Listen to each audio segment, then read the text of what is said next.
Bonjour à tous, bienvenue sur Crypto Signal. Aujourd'hui, on va analyser le Bitcoin principalement en weekly puisque c'est dimanche. On va analyser toutes les news fondamentales qui peuvent, tous les gros rendez-vous de cette semaine, hein. C'est ce que j'aime bien faire le dimanche, c'est préparer un petit peu la semaine, essayer de faire un petit peu un planning de tout ce qui va se passer dans la semaine. Et puis, on ira faire une analyse du Bitcoin en weekly également, vraiment avec une analyse un peu plus long terme. Et on ira voir également le dollar, donc une analyse sur une trentaine d'années, essayer de comprendre un petit peu dans quel contexte macro on se trouve. Donc on passe en partage d'écran.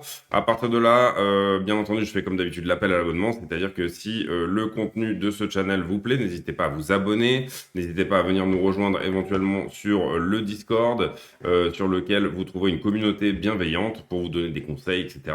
Et puis, n'hésitez pas à mettre un like et un petit commentaire de manière à pousser les algorithmes de YouTube à présenter la chaîne au plus grand nombre. L'idée, à partir de là, ici, quand on est sur Bitcoin en daily, c'est que on est en train de percer, là, ici, ce support oblique qu'on avait, qui jusque-là nous empêchait de sell-off, hein. C'était le cas jusqu'à samedi dernier. Là, on est passé dessous pendant le week-end. Il y a eu un gros sell-off sur les actions vendredi et Bitcoin a plutôt pas mal tenu à ce sell-off. Je veux dire par là que ça a été un peu plus sanglant que ça vendredi dernier sur les actions.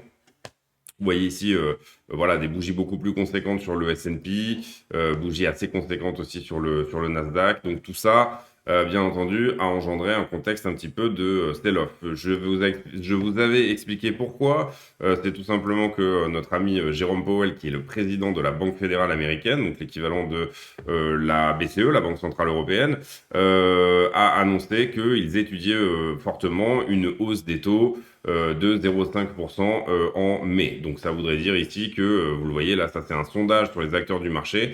Ici, vous avez quasiment 100% des acteurs du marché qui pensent qu'en mai, on va monter sur une base de 0,5 points, donc de 0,50% au prochain meeting de la Fed qui a lieu, je le rappelle, dans 9 jours. Donc dans 9 jours, on est en train de pricer, là, le marché est en train par avance de déterminer quel devrait être le prix des actions, on va dire, risquées dans 9 jours.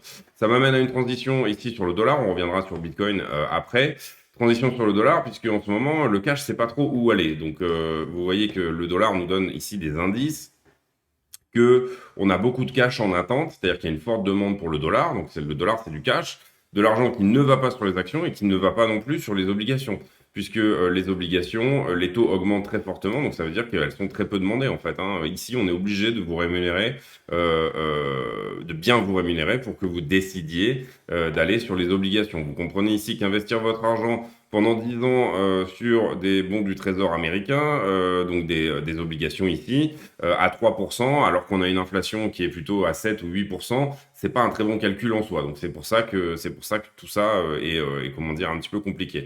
Je note ici aussi que le VIX nous fait un très très fort rebond, donc ça veut dire attention, potentiellement des choses qui sont en train de se durcir ici au niveau peut-être de la guerre ou voilà, et que vous avez eu bien entendu une très forte une très forte volatilité du S&P 500 vendredi dernier. Donc on l'a vu, hein, il y a eu un sell-off sur les actions qui a été assez puissant. Donc Bitcoin a corrigé certes vendredi, mais beaucoup moins que tout le reste. Alors il avait corrigé peut-être un petit peu avant, un petit peu.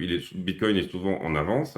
Donc voilà, moi je pense que là on a laissé le week-end passer, etc. Je pense que le Bitcoin a marqué sa correction et nous a trouvé potentiellement un bottom. Il se passe pas grand-chose le week-end, donc du coup forcément on est peut-être ici sur comment dire un bottom court terme. À partir de là, on est sur le Dixie. Donc le Dixie, c'est le dollar face versus contre un panier de devises, donc pondéré en fonction de l'euro, le yen, le yuan, etc. Un panier de devises. Donc du coup, vous avez ici, ce qu'on vous dit, c'est la force du dollar et la force du cash en fait en réalité. C'est-à-dire que en ce moment, il y a une énorme demande pour le cash, c'est-à-dire quelque chose qui n'est investi sur rien, qui est tout simplement du dollar en banque, voilà. Excusez-moi, eh ben, tout simplement parce que les marchés sont très indécis, hein. Donc ça marque une période d'indécision période d'indécision pendant laquelle on a cette narration de la Fed comme quoi il va y avoir une lutte contre l'inflation, donc une hausse des taux. Donc potentiellement, ici, le cash ne sait pas trop où aller, donc il reste en dollars. Et c'est pour ça que, moi, c'est ce que j'aime bien cette formule, mais je l'utilise assez souvent, on a un petit peu un dollar menteur, tout simplement parce qu'il ne sait pas dans quel sens aller et là où il doit aller. Est-ce que ça doit être sur des assets risqués? Est-ce que ça doit être sur des assets risqués? Donc j'entends Bitcoin et éventuellement des actions technologiques. Est-ce que ça doit être sur plutôt du portefeuille de bons pères de famille comme Coca-Cola, etc., le Dow Jones, des valeurs un peu plus industrielles, ou alors est-ce que ça doit être sur tout simplement le marché obligataire, le crédit? Donc à partir de là, on a pas mal de cash qui ne sait pas où aller. Comme je vous le disais, pour moi, on a ici désormais un support. Auparavant, c'était une résistance. Maintenant, c'est un support et on a une trendline qui est assez efficace, qui nous dit qu'on est sur une tendance baissière depuis 2017 et que là, on arrive au contact d'une potentielle résistance. Néanmoins, si on dézoome un petit peu, vous voyez que là, on va se mettre en weekly du coup, donc on est toujours sur le dollar.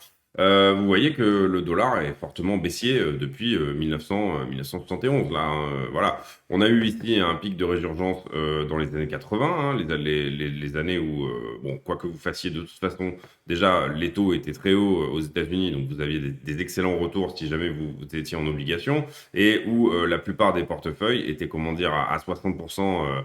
60% sur de l'obligataire, 40% sur les actions.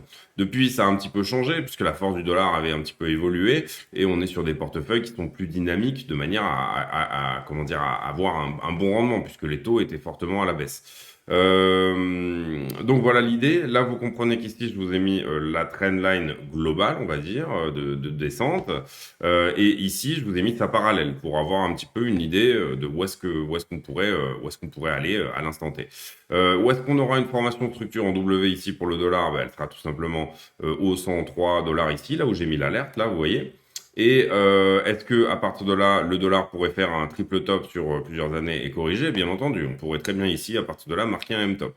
Néanmoins, on a une correction qui semble, hein, je dis bien semble, relativement parallèle là, donc on pourrait penser éventuellement à un bull flag, c'est-à-dire que dans un bull flag, vous prenez le mât et vous le reportez ici au point de cassure. Donc ça pourrait nous donner une cassure au 125. Ici, il y a deux écoles. Vous allez avoir une école qui va vous dire tout simplement, je reporte le mât, mais au point de cassure en bas du fanion, ou je reporte le mât au point de cassure en haut du fanion. Ça dépend des traders. Si vous voulez mettre toutes les chances de votre côté, vous aurez plutôt tendance à utiliser cette technique-là qui nous emmènerait exactement au haut du canal pour faire ici une troisième touche, et puis s'en va. Donc ça voudrait dire quoi? Ça voudrait dire tout simplement qu'on est parti là pour 6 mois de dollars éventuellement haussiers, donc une forte demande pour le cash et une très faible demande pour l'investissement.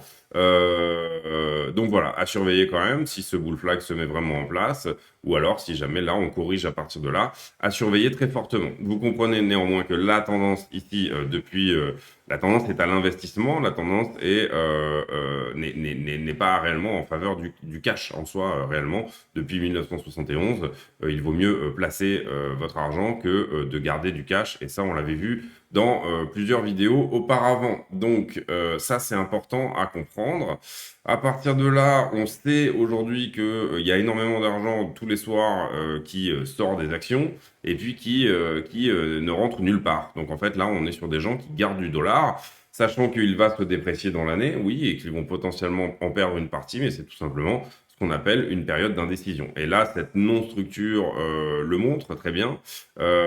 Si jamais on casse vraiment là ici, et c'est pour ça que j'ai mis l'alerte, ce W, vous comprenez qu'on risque d'être dans une période beaucoup plus, comment dire, timide au niveau des investissements, et ça, c'est pas forcément très bon pour nous. À partir de là, on revient donc sur BTC en weekly. Donc là, l'idée, c'est d'analyser BTC sur des chandelles de semaine. Vous voyez qu'on vient de faire une énorme bougie d'indécision là.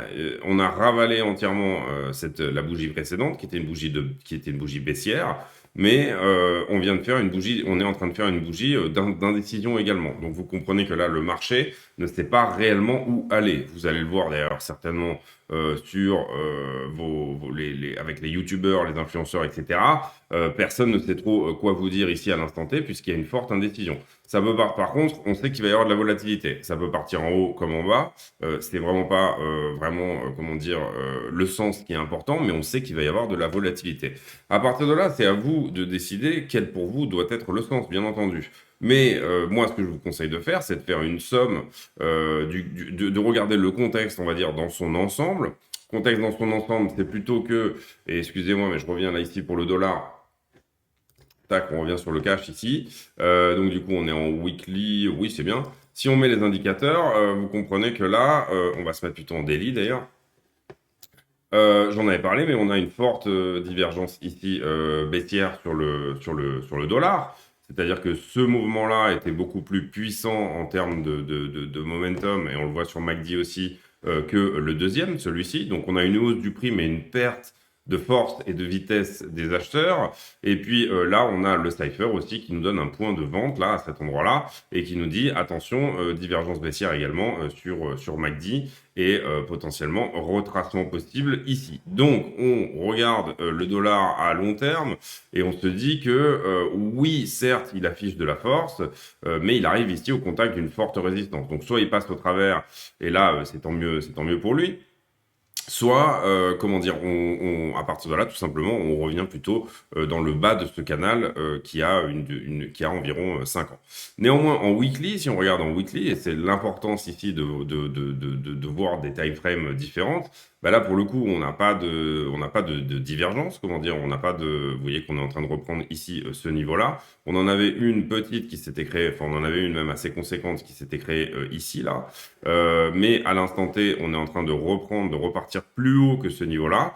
Ici, vous comprenez que sur MACD, le momentum est plutôt dans les mains des acheteurs, puisqu'on refait un niveau plus haut ici sur MACD. C'est-à-dire que pour le coup, en weekly, ce mouvement-là était moins fort que celui-là, et toujours en weekly, on n'a pas de divergence notable, etc. Donc on pourrait penser à un retracement court terme du dollar, mais pas forcément un retracement, on va dire, long terme du dollar. C'est ce que peuvent nous dire les indicateurs. À partir de là, je reviens ici du coup sur BTC, toujours en weekly. Je vous parlais de cette, bougie d'indécision, mais si vous regardez aussi les indicateurs, bon bah là vous voyez qu'il y avait une forte divergence baissière qui a joué. Hein. De toute façon là pour l'instant on a pris un moins 50% dans les gencives, donc elle a joué. Et ici on est en train de marquer juste après une divergence haussière. Vous le voyez là ici sur la running, dont le prix augmente à l'instant T, et sur le RSI, ici, on a un RSI qui diminue. Qu'est-ce que ça veut dire? Ça veut dire que ce sell-off là, ce sell-off là a eu bien moins de force que celui-ci, et on le voit aussi sur MACD. Le sell-off qui a été fait cet été en juillet a eu l'été dernier en juillet a eu une énorme force, et le sell-off suivant a été moins puissant en termes de momentum. Mais c'est aussi le cas pour les achats. Vous voyez que ici sur cette vague d'achat là, on a été beaucoup plus puissant que sur celle-ci, d'accord? Donc on a ici deux forces de momentum, contraction du momentum, ça veut dire tout simplement que les mouvements d'achat sont de moins en moins forts, mais les mouvements de vente sont aussi de moins en moins forts. Et ça veut dire aussi ici que vous comprenez qu'ici on était repassé bullish en weekly sur le MACD, mais que à l'instant T, on est en train de recroiser la ligne de signal, recroise la moyenne mobile. Donc ça veut dire que potentiellement ce mouvement-là est en train de se terminer et que désormais on va passer bearish en weekly sur Bitcoin. Ici, sur le Cypher, vous voyez qu'on arrive à la fin d'un mouvement de rentrée d'argent. Donc, on pourrait être au début d'un mouvement de sortie d'argent. D'accord? On avait cette divergence ici, qui a joué aussi. C'est la même que celle que je vous montrais sur le RSI. Et ici, voilà, il va falloir voir ce que va nous donner, en gros, les 2 ou 3 prochaines semaines pour vraiment avoir une idée précise de ce que peut nous dire Bitcoin, de ce qu'a envie de nous dire Bitcoin. Voilà. Donc voilà, en tout cas, ce sell-off là ici depuis désormais un mois n'est vraiment pas en faveur de marquer un mouvement haussier à la hausse. On sait aussi que le shop est chargé, donc ça veut dire que il y a de la volatilité qui va arriver, et que tout ça nous dit que potentiellement ça peut encore latéraliser en tout cas pendant un moment, voire engendrer un sell-off. mais ça peut aussi tout à fait repartir en partie à la hausse. Si on regarde encore une fois sur une autre time frame, et ça je vous l'ai déjà montré en daily, mais pour le coup sur le market cipher, vous comprenez qu'on vient de terminer un mouvement de sortie d'argent, on est potentiellement en train de finir ce mouvement-là. En fait, tout nous sera plus ou moins dit dans cette vague-là, là, ici, de momentum, où là, pour l'instant, on est en train de sell, on est en train de vendre, mais si cette vague-là est plus puissante que celle-ci, ça nous donnera l'information que oui, effectivement, on est bien parti pour décharger toute cette volatilité vers le bas. Sinon, si c'est pas le cas, bah, tout simplement, on déchargera cette volatilité plutôt vers le haut. Voilà, on va faire maintenant le fondamental et donc les news. Wall Street Journal, où on nous parle de Zelensky qui attend la visite pour Pâques des officiels USA. Le yen qui est à la baisse fortement, là, ici en ce moment, puisqu'il marque un plus bas depuis 20 ans contre le dollar US. Macron et Le Pen aux élections françaises. Et voilà, en gros, et la Fed qui, où on dit, elle veut augmenter les taux rapidement, mais elle ne saura peut-être pas où s'arrêter. Donc là, on est sur, bien entendu, de la critique de la politique monétaire US. Sur l'écosystème Bitcoin, on n'a pas trop de news directement. Binance qui démentit les allégations comme quoi il aurait partagé des datas russes, des datas des utilisateurs russes avec, bon, on va dire, le service d'intelligence voilà, américain. Et puis, globalement, according to ah alors non, en fait, Binance aurait pu aider les services secrets russes, autant pour moi, à traquer des donations pour Navalny, qui est le leader de l'opposition contre Poutine. Donc il y a un démenti de Binance pour avoir fait ça. Et puis après, voilà, rien de bien énorme sur Bitcoin. On avait eu un FUD comme quoi Michael Saylor était en train de vendre ses bitcoins. C'était faux, bien entendu. Et donc, du coup, tout ça est revenu dans l'ordre. Ce FUD s'est calmé. Et ici, on dit que la Fed a atteint son pic de hawkishness. Hawkishness, ça veut dire tout simplement quand la Fed combat l'inflation énormément, quand elle utilise tous ses outils pour combattre l'inflation. Voilà, en gros, au niveau des news, voilà ce qui se passe. Ce qui m'intéresse, moi, c'est plutôt qu'est-ce qui va se passer cette semaine. Et cette semaine, donc, on va faire un petit refresh. Tac. Cette semaine, on sera donc le 25. Rien pour demain. On aura le Consumer Confidence Index mardi. On aura par contre, et ça pour moi c'est intéressant, le Core Price Index vendredi. Vendredi, ça va nous sortir. Donc ça, c'est on va dire un indicateur de l'inflation. Qui n'est pas l'indicateur du bureau des statistiques, mais qui peut quand même voilà, donner un petit peu de volatilité. Ensuite, on aura, et ça pour moi c'est le plus important, alors là ça y est pas ici dans ce schedule-là, mais globalement on aura aussi pas mal de earnings qui vont sortir mardi, mercredi, jeudi. Mardi, mercredi, jeudi, on aura tous les earnings, donc ça veut dire quels ont été les profits de certaines grosses actions tech, et ça nous intéresse pour éventuellement faire rebondir le Nasdaq ou faire rebondir les indices plutôt actions tech, puisqu'on aura les earnings de Google, Microsoft, enfin voilà, tous les gros de la tech qui vont donner tous leurs earnings donc mardi, mercredi et jeudi. Je pourrais vous trouver la liste, éventuellement, je vous la trouverai là dans la semaine, de quel jour sort quel index, pour ceux que ça peut intéresser.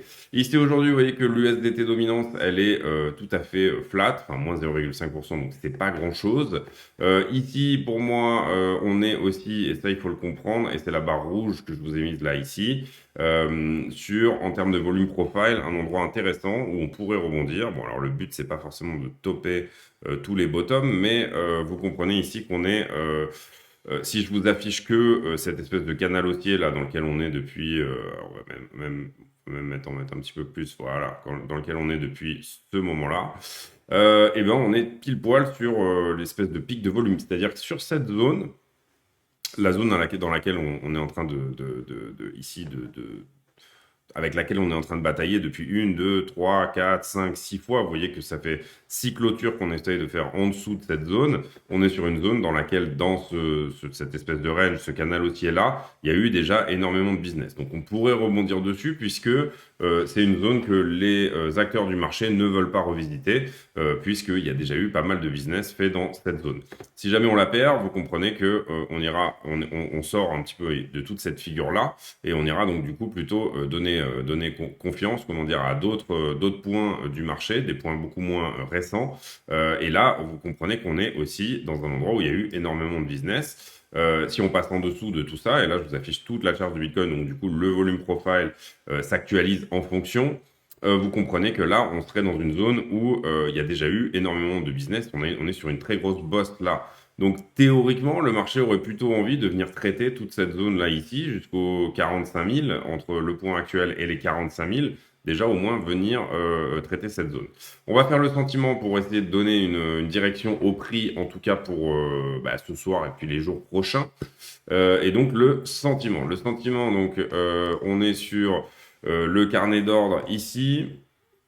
Pas énormément d'ordres de vente, vous le voyez, hein, on a peu d'ordres ici, on en a quelques-uns qui vont se mettre en place autour des 40 000, mais pas beaucoup d'ordres de vente, quelques-uns autour des 40 500 aussi, mais on n'en a pas, sincèrement pas beaucoup, on a plutôt du monde qui veut un petit peu acheter là ici jusqu'au 38, et après le gros des ordres se situe bien entendu en dehors de toutes ces zones où je vous dis il y a déjà eu beaucoup de business, c'est ça qui est normal, c'est pour ça que souvent quand on rebondit, on va vite traiter une autre zone, tout simplement parce que tous les acteurs du marché ici, vous comprenez qu'on a latéralisé pendant un bon petit moment déjà, donc tous les acteurs du marché auraient plutôt envie que ça aille ailleurs. Donc côté comment dire, carnet d'ordre, vous comprenez qu'on est plutôt ici sur un support avec soit des gens qui veulent acheter plus bas dessous, donc on est plutôt sur un support que sur une résistance ou un endroit où le prix va, comme dans ces zones-là, par exemple, ici autour des 46, trouver beaucoup d'ordres de vente. Les options, pour moi, on a un niveau assez conséquent puisqu'on est sur une fin de mois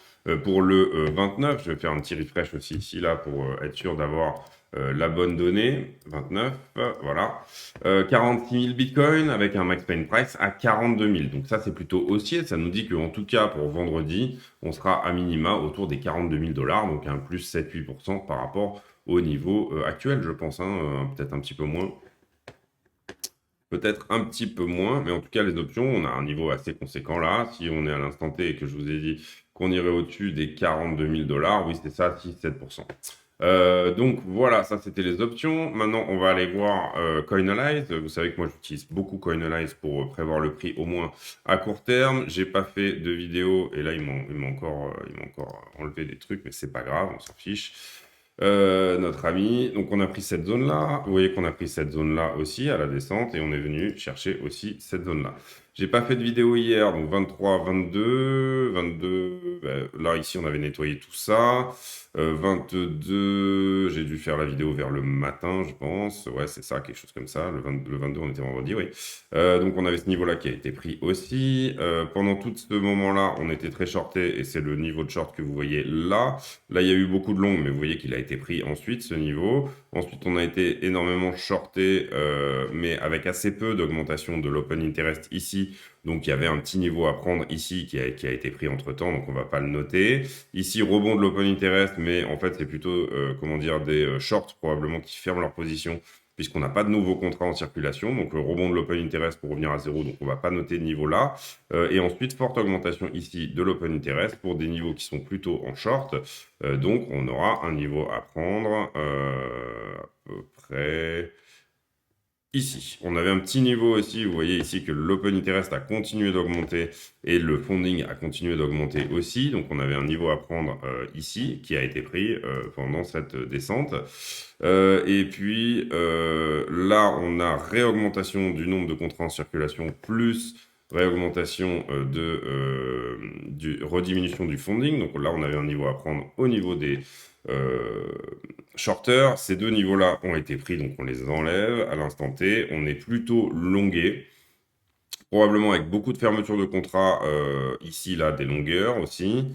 Et ici, on est plutôt longué, mais pas d'augmentation vraiment notable du nombre de contrats. Donc, c'est un petit niveau à prendre. qui sera sur ce niveau-là. Ce qui me rassure un petit peu, c'est qu'on n'a pas là ici énormément on n'a pas un énorme rebond de l'open interest et une augmentation forte du funding et de l'OI. Donc ça veut dire que ce dip là n'est pas extrêmement longué. Donc ça, c'est plutôt une bonne chose. Je pense que maintenant, on va venir plutôt s'attaquer ici au point haut, vu qu'on a quand même bien nettoyé en bas. Donc voilà, moi je vois, en tout cas au niveau de l'open interest, je vois plutôt un rebond ici à l'instant T que un nouveau dip. Néanmoins, ça n'empêche pas le scénario où on pourrait aller au 37, dont je vous ai parlé tout à l'heure, bien sûr. Ici, on voit la grosse ouverture de short, là, qu'on est en train de nettoyer. Là, on a eu un rebond assez fort. Et on a aussi une grosse ouverture de longue, avec un point éventuellement à venir prendre autour des 38, si jamais on devait aller le prendre. Néanmoins, au-dessus de la tête, là, on a 8 milliards de shorters. On a beaucoup plus de shorters à l'instant T que de longueurs. Donc ça nous appelle aussi à dire que le prix pourrait potentiellement monter. On va aller voir sur Kingfisher ce qu'il en est.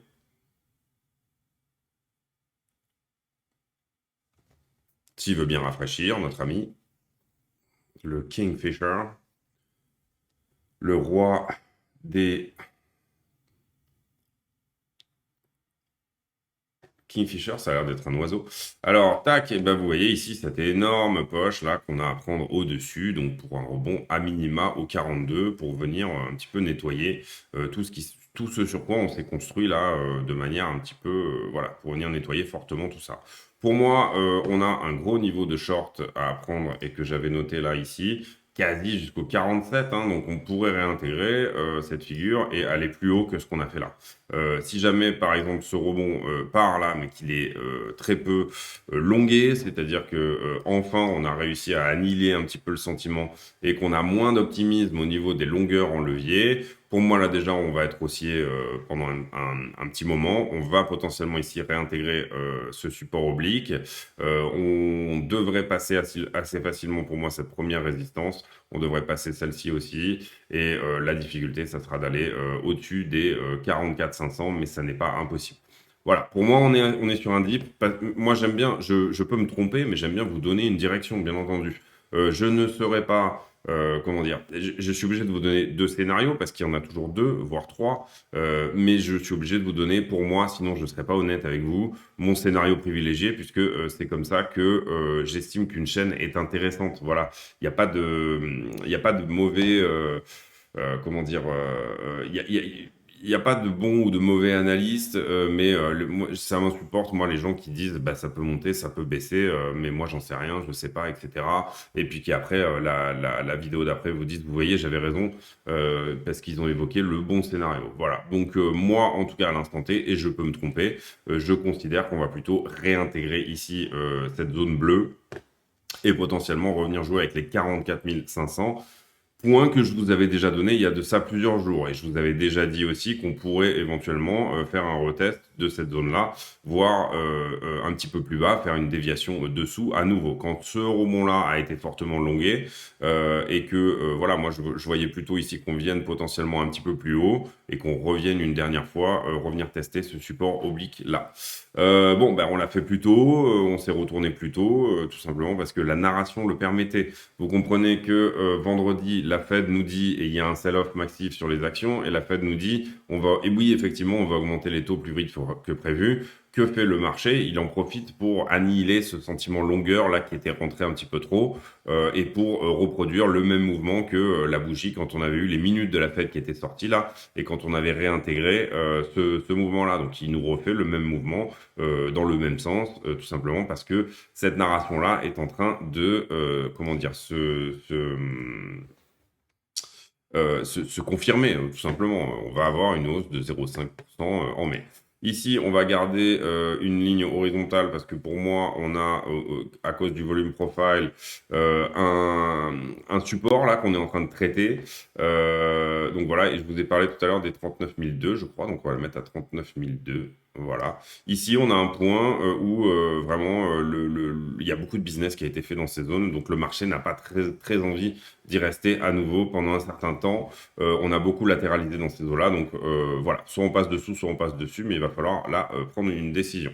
Pour l'instant, j'enlève pas ce support oblique d'abord parce qu'il pourrait agir comme une résistance, c'est-à-dire que là, on pourrait remonter, se taper la dette contre et puis ensuite aller chercher des niveaux plus bas, ou alors tout simplement parce qu'on pourrait le réintégrer et il pourrait à nouveau nous servir de support. Donc, voilà pour le gros point sur Bitcoin. On va pas faire de on-chain aujourd'hui. On va pas faire de on-chain aujourd'hui. Bon, voilà, sachez que il y a pas, ça se calme un petit peu sur l'accumulation, mais vous voyez qu'il y a quand même pour les adresses à plus de 1000 bitcoins et plus de 10 000 bitcoins, on n'est pas sur un point de sell-off massif. Enfin, cette hausse continue, on va dire, voilà, pour l'instant. Donc voilà, ça c'est important. Important à savoir aussi, c'est que on a passé les 64% de Bitcoin qui n'ont pas bougé depuis un an. Je vous ai fait une vidéo là-dessus quand on était déjà à 63,7, donc un ATH. Et là, c'est très important de comprendre que seulement 36% des bitcoins ont bougé pendant la dernière année. Donc 64% qui n'ont pas bougé depuis un an. Là, on est le 24 avril. Si on se met au 24 avril précédent, avril-mai, oui, j'ai eu un bug. 24 avril, voilà, on était par ici. Donc on peut estimer que 33% des bitcoins ont été achetés déjà dans ces zones-là. D'accord. Donc 33% sont potentiellement ceux qui sont, d'ailleurs, on sait qu'il y a à peu près 30% de bitcoins qui sont en ce moment en perte. Donc ça, c'est tout ce qui a été effectivement brassé dans ces zones-là. Donc le coût de revient de ces bitcoins, là, on est plutôt en bas aujourd'hui. Bon, même si on a quand même beaucoup de volume qui a été fait là. Donc on est quand même, voilà, sur les 33%, on en a quand même une partie qui est en profit. Et puis, tout simplement, tout le reste n'a pas bougé depuis un an, donc à plus d'un an dans les mains du même propriétaire. Voilà, c'est ça qu'il faut comprendre. Donc ça, c'est très important. Ça veut dire que tous ceux qui sont ici sur le marché en ce moment, en tout cas les 2 tiers, sont des gens qui n'ont pas un comportement vendeur. C'est-à-dire qu'ils n'ont pas paniqué à ce sell-off-là, et ils n'ont pas paniqué non plus à ce sell-off-là, le deuxième. Donc ça, c'est très important à comprendre. Ça veut dire qu'il y a 2 tiers de ces bitcoins-là qui sont dans les mains de mains fortes, probablement. Donc tout ça, pour moi, et ça j'en parle depuis longtemps, est une structure d'accumulation. Excusez-moi de me répéter, mais je me répète.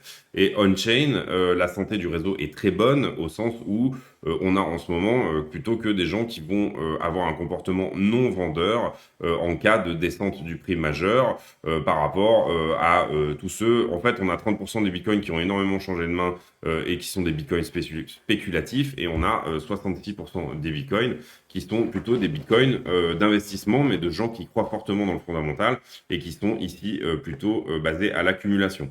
Après, vous dire dans cette zone-là combien sont passés, comment dire, demain, c'est-à-dire dans toute cette zone-là, on sait que tout ça est une zone aussi d'accumulation en plus des long-term holders. Donc là, pour moi, j'ai le sentiment que la quasi-totalité de l'offre a été aspirée en fait par des gens qui sont des long-term holders. On a très peu. Le prix est fait par des bitcoins spéculatifs qui changent de main très vite, des traders qui se trompent, des leviers, etc.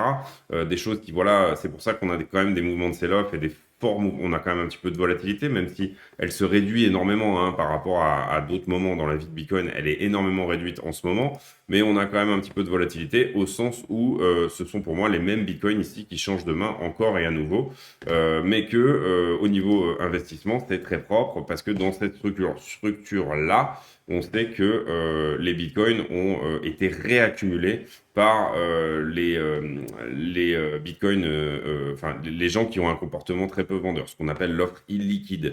On sait que l'offre illiquide en ce moment, elle est en train de partir littéralement comme une fusée. Donc ça veut dire que ce sont des gens illiquides, veut dire que ce sont des gens qui ne vendent pas. Pour moi, on est en train de terminer une structure d'accumulation ici. Bien entendu, c'est difficile. Bien entendu, ça prend du temps.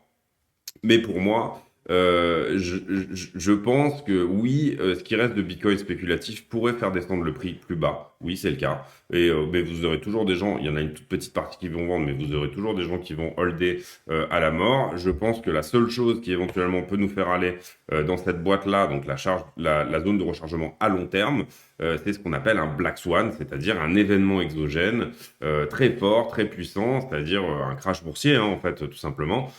Si jamais ce type d'événement se produit, à ce moment-là, bien entendu, qu'une partie même des gens qui sont sur du portefeuille long terme vont se dire, bon, je vends maintenant, et puis de toute façon, ça me permettra d'en accumuler plus, d'en acheter plus bas. C'est la seule chose qui peut motiver ces gens-là à faire un sell-off, c'est tout simplement de se dire, je vais vendre de manière à différer mon ordre d'achat dans une zone où j'aurai plus de BTC, c'est-à-dire que mes BTC seront bien plus en profit.